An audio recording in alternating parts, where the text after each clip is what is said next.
You can put the most amazing tool, but if you don't have the culture change, it won't be enough. If you don't make mistakes, you're not trying hard enough. HR is not just a department, it's an engine of business success. We want them to be happy, seen and heard. But at the end of the day, we want to create a competitive advantage with HR. To get into HR, you need to love people.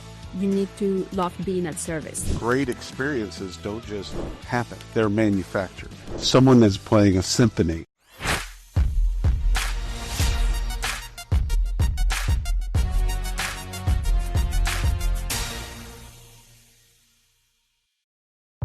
This episode is brought to you by Progressive Insurance.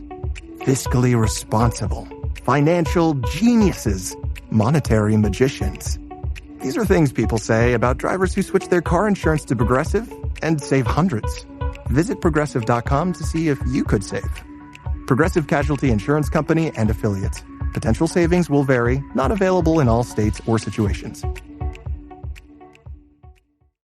I am so excited for this spa day. Candles lit, music on, hot tub warm and ready. And then my chronic hives come back. Again, in the middle of my spa day. What a wet blanket. Looks like another spell of itchy red skin. If you have chronic spontaneous urticaria or CSU, there is a different treatment option. Hives during my next spa day? Not if I can help it. Learn more at treatmyhives.com. Hey, what's going on, everybody? Ryan Leary, William Tincup here. You are listening to the You Should Know podcast. William, what's going on? Not much, man. Having a good day. How about yourself? I've never had a bad day in my life. And today is going to be better because we have Lila Nazef on. Lila, how are you? I am fantastic and getting better and better. You are fantastic. Yeah. I thought she said, did you say funtastic? Oh, it's just the French accent there. Yes. You're going to hear a lot of that. Like, that's pretty cool. That's actually pretty cool. That goes into a profile somewhere. That's nice. So, Fantastic. Lila, do us a favor. Introduce yourself to the audience, and then we'll get this thing moving.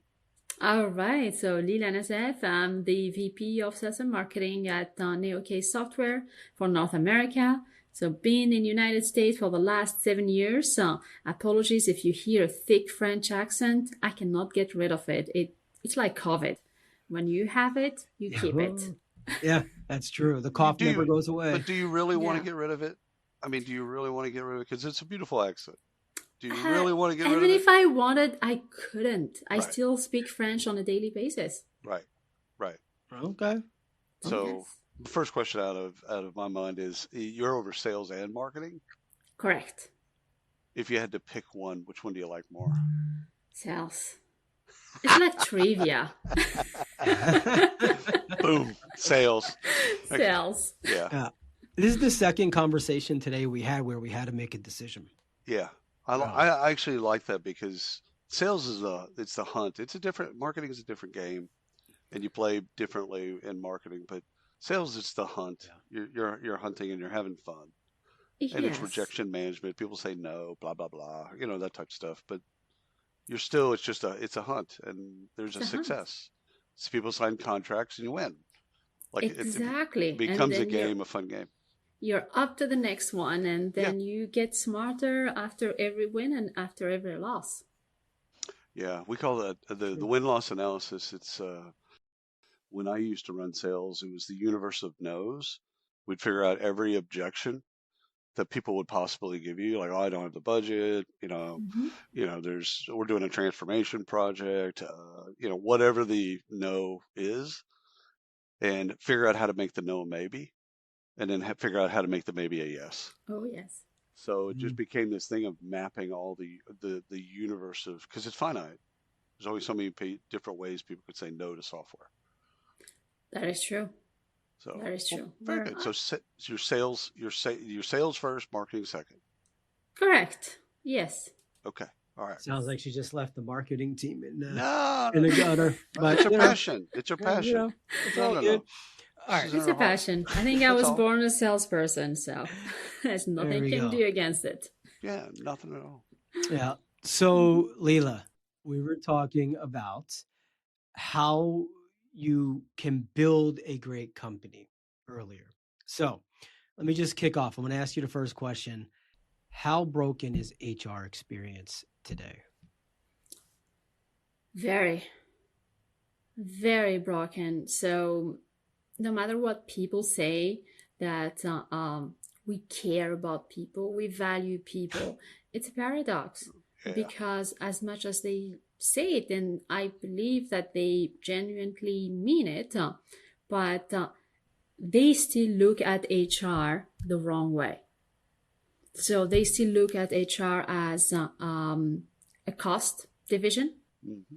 They look at Cost HR center. as, yes, they look like, we're spending money on HR. It's not how HR is going to be part of the success, part of the company. How can HR drive the business? No, it's like how much HR is going to cost us, in that voice. So they look at HR as transactions, paperwork, things that needs to be done. And they don't ever think as HR as really a division that could drive success, that could drive revenue. Never. Yeah. I'd even So, yes. I'd go just a little bit further, not too much, but Mm-hmm. they don't look at it as that it could be a competitive advantage. Correct. Like recruiting, people ask Ryan and I all the time, like, who does it the best? We'll just pick recruiting, and then we'll do HR. And my pat answer is, we don't know, because they're not out on the circuit. They're not writing books. They're not telling people, because it's become a competitive advantage. Right. Yes. That they do it so well, they're not going to go out and tell other people. Yeah, they're not out there keynoting on stages in front of 3,000 people. This is how amazing we do things. Yeah, let me give you our playbook on how we've created a competitive advantage in HR. Mm-hmm. Yeah. I wish, but no, they're not doing that. Well, that's I think that's some of the discourse that I like that y'all are driving is, okay, you have this thing called employee experience. Okay, great. Everyone contributes to this. It's got to be orchestrated. It needs to be managed. It needs to be fun, all that stuff. And oh, by the way, there's a whole lot of business outcomes from this that can happen. Productivity, retention, all kinds of cool stuff that can happen if you actually care about the experience. This is proven in, if you've ever bought a Bentley or a Rolls Royce or stayed at the Ritz or Four Seasons or interacted with any luxury brand. I mean, you're in LA, so like Rodeo Drive, you go from store to store and it's luxury experience after luxury experience. They will treat you differently. And it's all about the smell and the ambiance, the music, and have a glass of champagne, this, that, and that. Like that's all orchestrated so that you feel a certain way. And then whatever the bid is, if you're shopping for watches or clothes or whatever. But it's like the employee experience, it's so important to so many business outcomes. And if the companies that get it right, we don't hear from them. Mm-hmm. They're not out there talking about it. But if you could, it kind of, your take on employee experience, kind of the importance of employer experience. I believe that people genuinely care. They want to offer a good employee experience, but they just do it wrong. Because they think, all right, I'm going to get my employees the latest in technology. Sure. But the technology is great. You offer a seamless experience. It's just one piece, one part of it. If you don't change the culture, if you don't change the mindset where it's employee-centric, it's employee first, and being proactive, no matter technology that you select, you can go for the most expensive one. It is still going to be the same issue because you put a Band-Aid on something that needed surgery. So you will still have the same pain. So you have really to change the mindset and really move from reactive to proactive and see how you can unburden the HR people while you can offer to the employees a similar experience that they will have outside of work as consumers. Why? Because they've been conditioned without even going to Rodeo Drive Just take the basics. Take your Netflix experience, take your Amazon experience, that everything and everyone that use like on a daily basis, they offer an amazing experience. That's why they're so successful. So people are conditioned with that experience as consumers, so they're expecting a similar experience as employees. Does that make sense? It does, and it's really interesting because it's, we just had this last night. So I have a whole bunch of Amazon returns. Speaking of Amazon, and I have a lot, like too many. We were doing more today because I couldn't carry them all in. That's how many I have. The reason is though is because I know the experience I've had is I can get something that I'm considering and I can return it without friction. There's no issue. However, when I go to the store to return it, I sometimes have an issue at the store, not doing the Amazon return, just with the person. Right. Yes. They're not happy. It's like a long line, or they're super slow, or they don't have the right bag. They got to go. And it actually affects the experience that I have with Amazon, because now I consider, well, do I just go to the store and get it? Because I can go return it to the same store and not have, but I never do. I always get it off Amazon. But that's because of the experience. It's baked into me, and I expect that now when I actually go to the store, whether it's UPS or another store, to do the return, I expect the Amazon experience at the actual store. Visionary voices, bold breakthroughs. This is Shally's Alley, where top recruiting minds spill their best-kept secrets live every Friday at 1 p.m. Eastern. Raw, unfiltered conversations on sourcing, hiring, and the future of talent, where we ask the tough questions no one else will. Tune in and level up. And I have a question we touched on, or William, you touched on employer experience, but I want to go to HR experience. Mm-hmm. When you hear the term HR experience, what does that mean? How do you define that? It's anything and everything that does from before you join a company to the day you leave the company.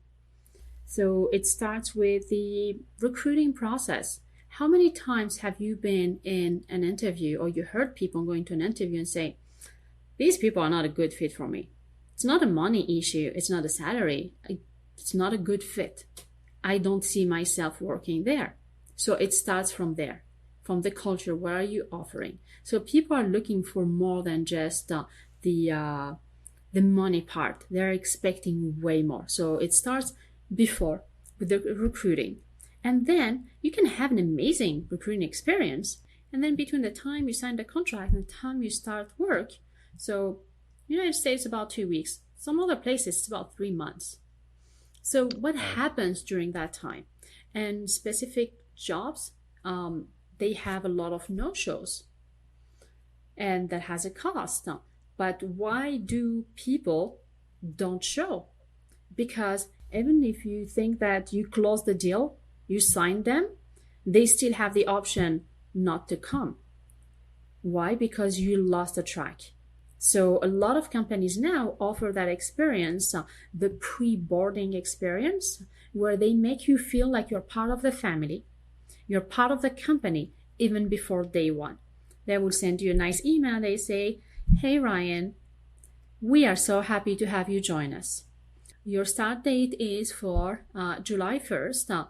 This is everything you need to know before day one.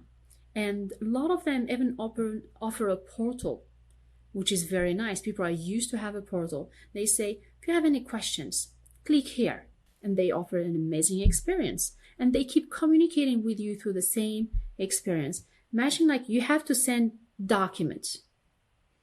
You have to send documents and you will have, let's take the best experience and the worst. Let's start with the worst. Well, I need to send like 20 different documents. I need to fill the documents with my name, my date of birth, my dependents, and it's just lengthy. It takes too much time. And then once I'm done, well, I need to find a FedEx or UPS that's open. I need to go scan it. I need to go send it to my email. And then from my email, I need to send it to that person. And sometimes where there is like a field that I didn't really understand, I don't know what it is, I'm going to have a lot of back and forth. And before the 2 weeks, I'm like, yeah, is it always going to be like this? I'm not sure if I want to join these people. Now let's take the other experience. They send you a link, you click, it's on your phone. You're not going anywhere. You're on your couch, you're on the beach, you're taking vacation with your family, whatever you're doing. So on your phone, you're filling the information seamlessly on your phone. And then if you have to sign, you sign on your phone. If you have to send a document, take a picture of the document and send it. Right. And you'll be like, wow, that was easy. That was easy. Some jobs you have to pick, you work in IT, you have to pick a computer or a phone. You have to select it. Well, you just select it in there. Some other jobs, I'm thinking about, I'm thinking about a customer of mine, very big in Vegas. They have about 70,000 employees, high turnover. So imagine they said, well, Lila, our employees on their mobile, they can pick their uniform. They can put their size. They can select, we have 2 models of uniform. They can select all of that and they know exactly where to go and pick it up. The experience is so seamless that it becomes part of their day-to-day life. It's amazing. People feel like, yeah, I can do that. I think some of the brokenness, Lila, in that experience is that different people own different parts. So it's disparate. I would say siloed, but that's probably kind of an old way of thinking of it. It's sourcing is owned by one group, recruiting, the people that do onboarding, usually that's the baton pass to HR. And then from there, once you get into some of the more stickier stuff of learning and performance and all these other things, there's just different people that own it. So it's disjointed. And it almost kind of begs for like a chief experience officer or something like that that's thinking about the experience, just like you have a chief customer officer. Yes. You have a person that's always thinking, and retail casinos are great at this as well, is they're thinking about that customer experience. That's every day. From the hotel key to the, like everything that's going on, they're thinking about it all. So that they can, and it's all recalibration stuff where they can kind of dial in on what to change to make it better. So like in an instance where you were talking about the uniforms, you now have 2 choices. Well, you know what? Now we have four choices. So now we let our employees know, hey, you have 4 choices because, there's 2 seasons in Vegas, hot and hotter. And so like, we can do something like that. Well, then people are excited about something that's really not that big of a deal, but it's a big deal because it's been intentionally thought of. And the intentionality is kind of the key on what you're describing, is that it's not happenstance. Great experiences don't just happen by and large. They're manufactured. That is true. There's someone that's playing a symphony. And I think to some degree, we want our CHROs to do that. We kind of, in a lot of cases, we expect them to do that. The expectation is that they own culture. The expectation is they own employee experience. However, we've not set them up to win in those situations, especially employee experience, because of all this disjointed process and technology, I'd say. You've had different technologies that are in there that now employees some are great and some are like a wonderful experience for the employee and some aren't. And so I think that, how Ryan would say at one point, maybe this is AI. Maybe how we make this better for employees over time, or candidates, we'll go farther out, candidates to employees to alumni, is we have AI follow them around and make sure that they're enjoying what they're doing, getting everything out of the company that they need, asking and answering questions, etc. So they basically have a personal co-pilot, or whatever you'd like to call it, that's helping with that experience. Yeah, could be AI, could be anything. It starts with a thought. You said Caring. it exactly. Caring, people care, but Yeah. it's really the thought. How do I make it happen? Right. And it's really it's interesting that we're comparing retail to HR, because retail, you think about the consumer from check-in to check-out, about the entire buying experience to check out and to make sure he returns and he tells others that he had a great experience. So they really invested in that because they see a direct revenue impact. But in HR, because it's seen as a cost center and not like a revenue impact business, well, it's not thought that way. But imagine if it was thought that way. So instead of having all these silos, they will say, all right, how do I make sure I add something on the top that really follows the employee from the pre-boarding to the onboarding, through the entire changes in his life, through the alumni, and make sure also he's happy, but also says that he's happy, I'm having an amazing experience with this company to others, so we can attract more talent. So people, they're not there yet. I know really few companies where they thought about the experience. It's really a handful of them. Unfortunately, a lot of them, despite the fact that they care, they're still not there because the culture didn't change. When they think about experience, they think about tools. Well, as I said, you can put the most amazing tool, but if you don't have the culture change, it won't be enough. You have to change your processes. You have to change your culture. You have to change from reactive to proactive. Then the tool is going to be the instrument. Right. A quick you question. Need both. BTW FYI. Visit Nexplanon.com RN to learn about Nexplanon. It's an adjustable implant, 68 milligrams radio pair. Or ask your HCP IRL. Okay, TTYL. Hey, it's Bob Pulver, host of You Podcast. Human-centric AI, AI-driven transformation, hiring for skills and potential, dynamic workforce ecosystems, responsible innovation. These are some of the themes my expert guests and I chat about, and we certainly geek out on the details. Nothing too technical. I hope you check it out. HR can only do so much, right? Like it's still how cost center or revenue center or revenue neutral doesn't really make a difference on this part of the conversation.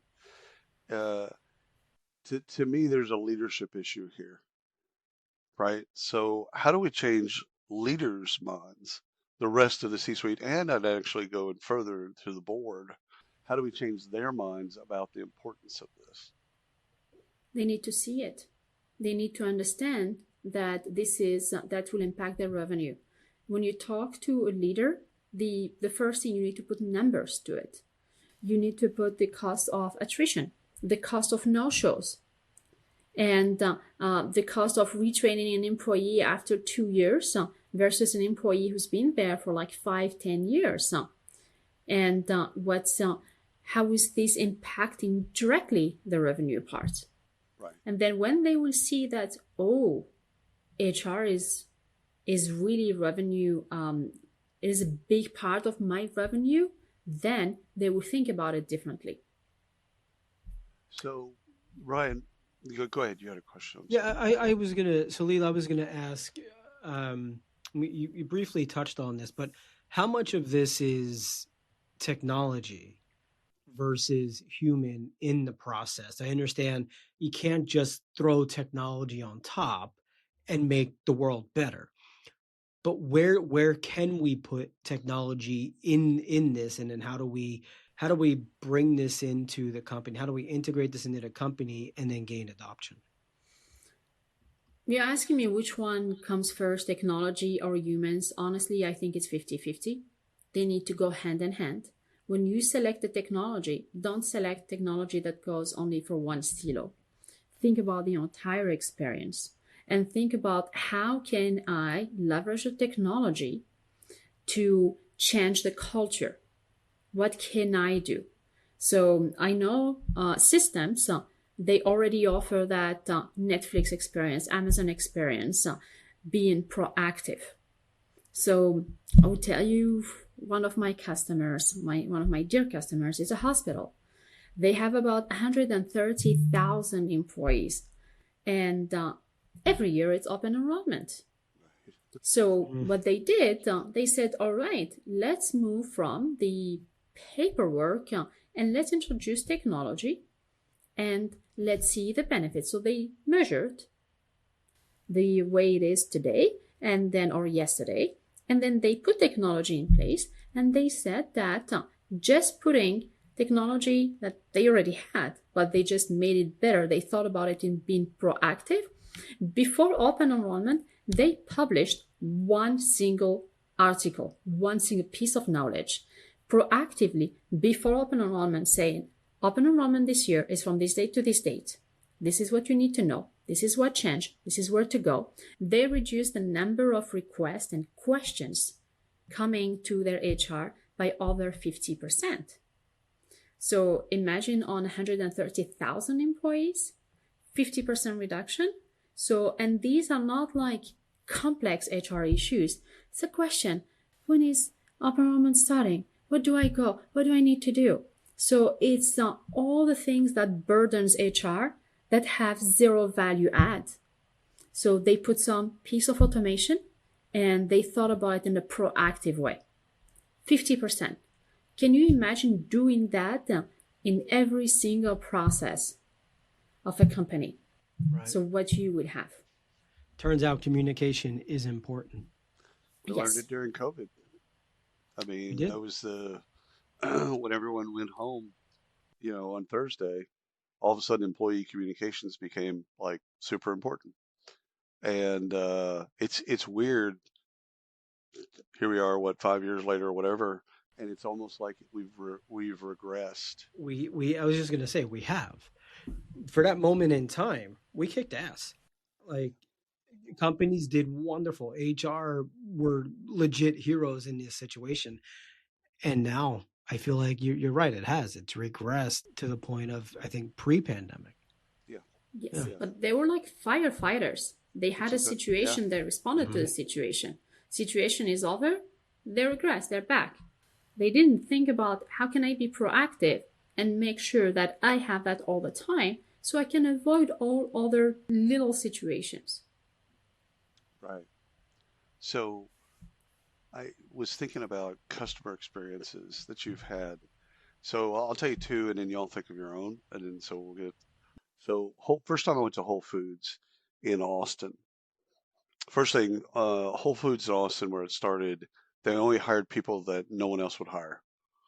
So that was like their hiring strategy, very, very stated. Like if you had face tattoos and piercings and all that other stuff, if you cared about organic, you cared about, if you cared about stuff, that's all they cared about. They don't care about how you looked.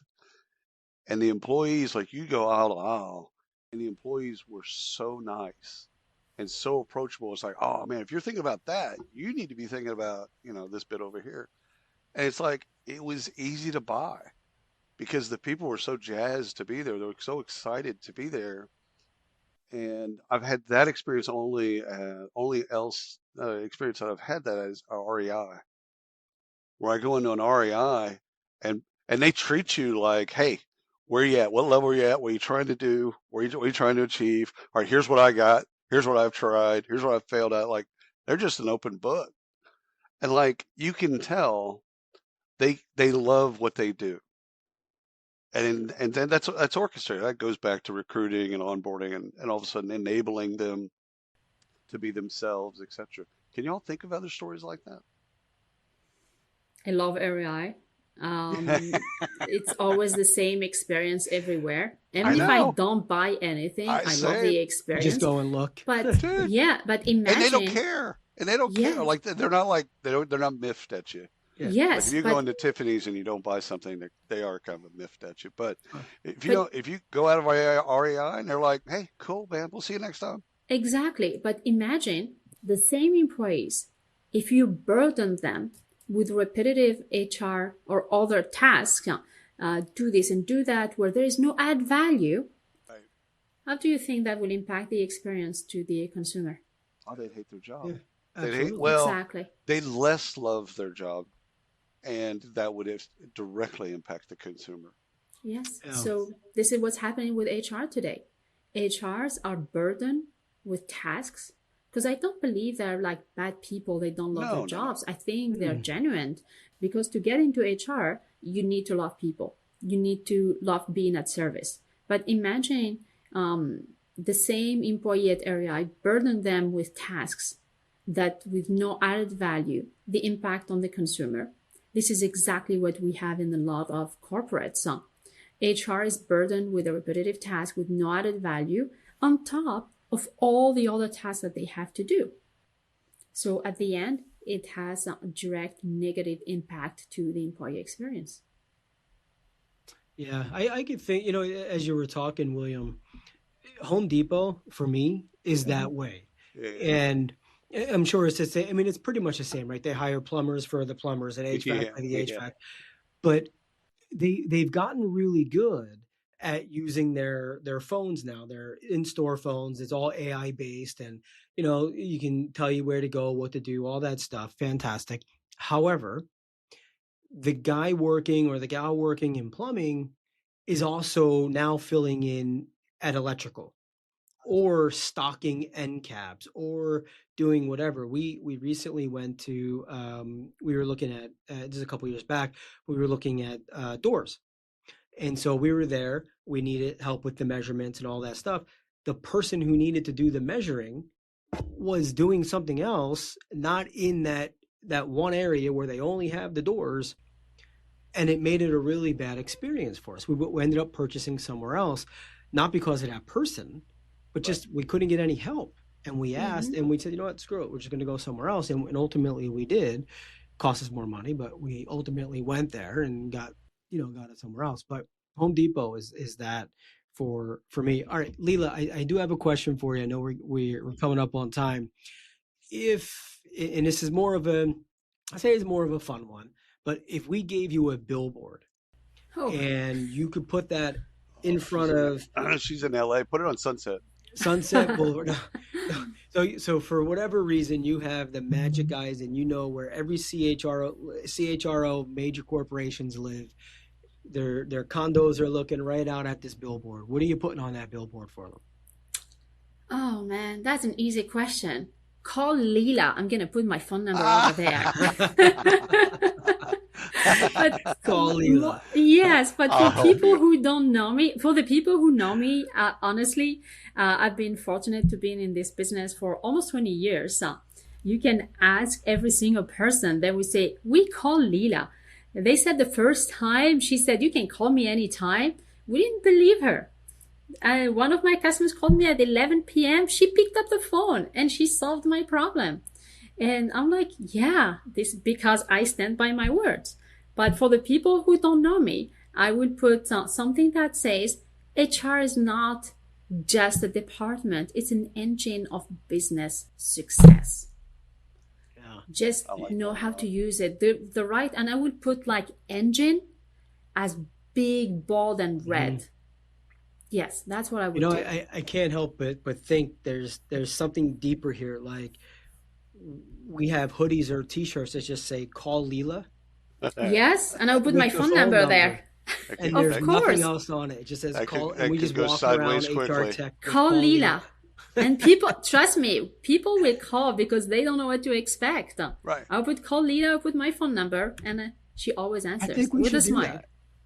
You have to send this shirt with it. Call Lila. We'll walk around the HR Tech floor and see how many calls you get. Yes. That's too funny.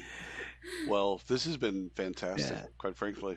I mean, exploring employee experience, because this conversation a year ago was completely different than it is now.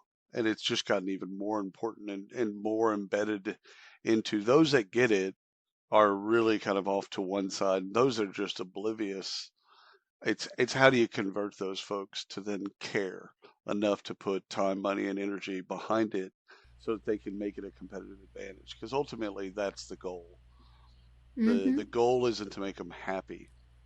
That's a speed bump on the way to creating a competitive advantage. Yes. So we want them to be happy. Check.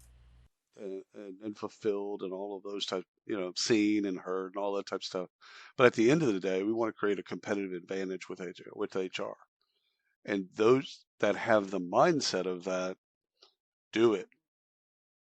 We just don't get to talk to them as often. It's the people that don't do it, or maybe don't even see it for that. They're like, oh, we'll create competitive advantage in product. We'll have the best product ever. Well, that's cool, and you should. However, if you have a really, really poor employee experience, you can have the greatest product in the world. Don't matter. Who's selling it? Who's marketing it? Who's actually caring for it if they don't care about the company or the product? You've built, this is where engineers, the hard science, engineers and scientists, all the people in the hard sciences don't get marketing in a lot of ways, is because they think it's a game of building the best product. And it's rarely a game of building the best product. It's more of a game of building all the other stuff that leads to a great experience. And it can be a mediocre product. No one wants to hear that. But if they had a better experience, yeah, it's a win. Still work. It still works. Yeah. It's a win. It's all about the feel. It's all about the feeling. How did you feel today at work? Were you treated with respect? Did you had a hard time fixing your payroll issue because you haven't been paid for 2 hours last week? So how did you feel about that? They don't care if the product says snowflake, candy, whatever. They don't care. They really care about how it helped them or didn't help them. Right. Sometimes how it didn't help them is more on the minds than how it did help 100%. That's human. It gets in the way of work. Because you're thinking about that thing, whatever it is. I've got a performance review next week, and it's a new manager. They only know me, and I've made a couple mistakes, and they're thinking about all that negative stuff, and it's like, how do you disconnect that from like, hey, you've got a job that you're working on right now. That's the most important thing, and go do a good job there. We talked to a fellow a couple of hours ago, and his bit was on creativity and innovation. But one of the things he said was about failure. It's about letting people make mistakes, in school when they're young, and college. Having a class on making mistakes. Yeah. And literally like letting people make mistakes. And I think corporate America, should actually listen to that show in particular around, it's okay to make mistakes. Like everyone kind of hides their mistakes from each other. Like, oh man, I sent out an email campaign and it said F name. Okay. Like if you're a marketer and you haven't sent out an email campaign and it hasn't done doing it right, F name or have broken link, you're not doing email marketing. Do you remember the one I sent years ago? The subject line said "You're a reject." So Lila, this was literally just, to the team at Lever, thank you for not crucifying me. But 100%. It was a thing on him. It was like a candidate experience. Exactly. Yeah. So joke. It was a joke, but kind of wasn't a joke. In the subject line, I just said, "You're a reject." But then inside of it said, "Oh, I'm sorry, your application, whatever, was rejected, or resume was rejected." Right. But it was only meant for internalized. Like, hey guys, what do you think about this? And I actually hit send to like 60,000 plus people. Yeah. And let's just say they weren't happy at first, but it was a great return. It worked. It works beautifully because it's provocative, and people when they see that, it's like, what? Yeah. So you got to make mistakes. Got to make mistakes. The thing is, and it's okay to learn from those mistakes. Again, a part of the employee experience and a part of creating potentially a competitive advantage is systematizing mistakes and like letting people bump into walls, make those mistakes. And instead of like having the shame that comes along generally with a mistake, that you get into a shame spiral and your productivity goes to hell because you're still thinking about the mistake that you made and not thinking about, what can I learn from that mistake? And how can the rest of the company learn, or the rest of my team learn, and stuff like that. So if you're in a shame spiral, it's not only just affecting that person, you're affecting your team. Mm-hmm. Because you're not producing at your highest level. Of course, but making mistakes is okay, making mistakes is important. You know what's not okay? Is not doing anything. Yeah. Because Mm-hmm. you know, when you are not moving forward, That's the right.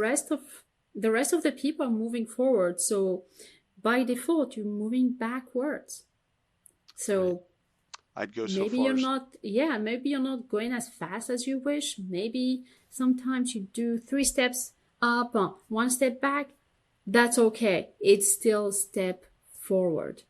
Make a mistake, learn from it, fix it, and then do it all over again and try again. You fail, you try again. that's an A/B test, right? So you try Correct? something, it works. Mm-hmm. Try something new, it works better. Okay. You try something else. Yep, didn't do as well as the last That's one. it. You keep doing that. It's funny, Lily, as you said that. I'd go further in the sense of if you don't make mistakes, you're not trying hard enough. Which is, I think, You're what not you taking said. risks. You're not You're not taking taking risks. you're not taking risks. You're not taking Right. chances. And And if you're not somehow taking you're gonna die chances, in the process. right, you won't innovate, or you can't Yes. innovate. You could say that how can you innovate if you're not making some mistakes? That is Breaking true. a couple glasses, breaking a couple eggs, all that type of stuff. But this has been wonderful, Lila. Though I could talk to you for another hour or two, but you have work to do. I don't know, expectations, meetings, calls, etc. Yeah, I have a few, Got but that this was billboard really today. good. Yes, no, I'm gonna create all these t-shirts. Call Lila. Call Lila. Nothing down. else. Just call Lila. I'm Send it down. over. That's it. That'd be awesome, actually. Yeah. Thank you Well, so much for your time. This has been wonderful. Ryan, sorry. Yeah, no, I was gonna say, Lila, thank you so much, and to the audience, thank you. We'll see you next time. Thank you, everybody. All righty.